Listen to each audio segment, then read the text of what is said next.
ભાજપ દ્વારા બનાસકાંઠામાં કોને ટિકિટ આપવામાં આવે તે માટે વિવાદ ચાલી રહ્યો છે ત્યારે હવે સૂત્રો પાસેથી મળતી માહિતી મુજબ ભાજપ દ્વારા લોકસભાની ચૂંટણી માટે શંકર ચૌધરીને ટિકિટ આપવામાં આવી શકે છે।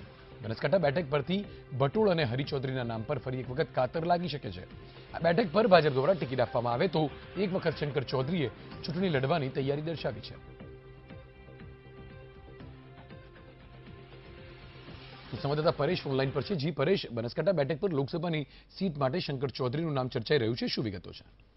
જી ચોક્કસ જપ્તને જે રીતે બનાસકાંઠામાં જે ટિકિટને લઈને હાલે ગૂંચળું ગોઠવાયું છે, ખાસ કરીને બનાસકાંઠામાં જે રીતે ટિકિટને લઈને જે ચૌધરી સમાજોના વધુ નામ સામે આવ્યા હતા। જો કે આજે બનાસકાંઠામાં જે ચૌધરી ઉમેદવારોને લઈને ગાંધીનગરમાં બેઠક મળી હતી અને તેમાં ખાસ કરીને બે નામ હાલ બહાર આવ્યા છે અને ખાસ કરીને ચૌધરીને ટિકિટ આપવાનું હાલ ફાઇનલ કરવામાં આવ્યું છે।